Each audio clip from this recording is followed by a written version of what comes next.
Crônicas do Amanhecer. Por Feijão, Centro Espírita Allan Kardec de Balneário Gaivota. 12 de junho de 2022. A Bíblia do Urso, uma versão perseguida. Ricardo de Queiroz revelou para o jornal El País dia 2011. O interesse pelas traduções bíblicas mais ou menos heterodoxas não acaba no Gênesis liberado. A editora Alfaguara reedita a Bíblia do Urso, que Casiodoro de Reina, 1520-1594, um monge jerônimo espanhol convertido ao protestantismo que precisou se exilar, traduziu sozinho ao espanhol, do hebraico, aramaico e grego. Publicada em Basileia em 1569, ilustrada na capa com um urso diante de uma colmeia, o emblema do editor suíço Matias Apiarius, foi uma tarefa titânica para uma única pessoa, e é considerada uma das obras magistrais do espanhol do século do ouro. Mas a tradução a línguas vernáculas dos livros sagrados foi perseguida pela Igreja Católica na época da Contra-Reforma e só se tornaria comum com o século XX já bem adiantado. Esta Bíblia só foi impressa na Espanha em 1987.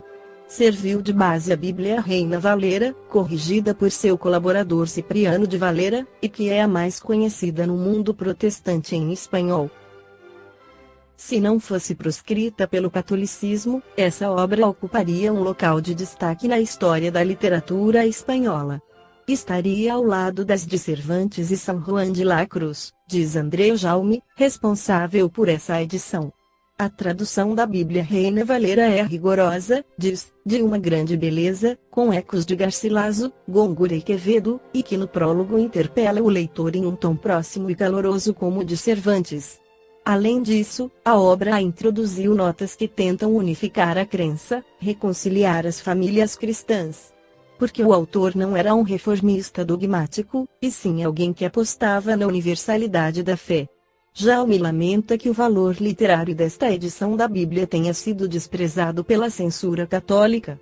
Desse modo, se viu frustrada a influência que poderia ter exercido nas literaturas hispânicas. Do ponto de vista da língua, Casiodoro de Reina fez o trabalho de, no mínimo, 100 escritores, conclui. No Evangelho segundo o Espiritismo, Allan Kardec esclarece obras diversas traduções da Bíblia. Podemos dividir as matérias contidas nos Evangelhos em 5 partes.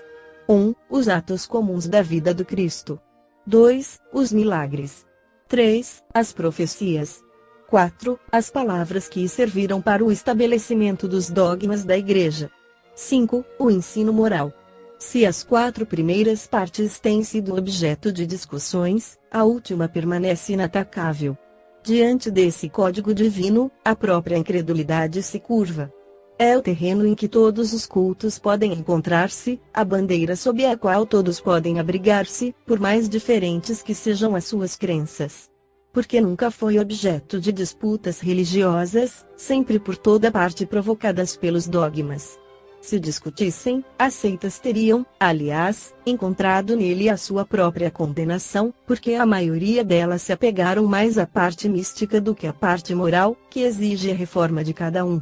Para os homens, em particular, é uma regra de conduta, que abrange todas as circunstâncias da vida privada e pública, o princípio de todas as relações sociais fundadas na mais rigorosa justiça. É, por fim, e acima de tudo, o caminho infalível da felicidade a conquistar, uma ponta do véu erguida sobre a vida futura. É essa parte que constitui o objeto exclusivo do Evangelho segundo o Espiritismo. Segue Allan Kardec, todo o mundo admira a moral evangélica, todos proclamam a sua sublimidade e a sua necessidade, mas muitos o fazem confiando naquilo que ouviram, ou apoiados em algumas máximas que se tornaram proverbiais, pois poucos a conhecem a fundo, e menos ainda a compreendem e sabem tirar-lhe as consequências. A razão disso está, em grande parte, nas dificuldades apresentadas pela leitura do Evangelho, ininteligível para a maioria. A forma alegórica, o misticismo intencional da linguagem, fazem que a maioria o leia por desencargo de consciência e por obrigação, como lê as preces sem as compreender, o que vale dizer, sem proveito. Os preceitos de moral, espalhados no texto, misturados com as narrativas, passam desapercebidos. Torna-se impossível apreender o conjunto e fazê-los objeto de leitura e meditação separadas.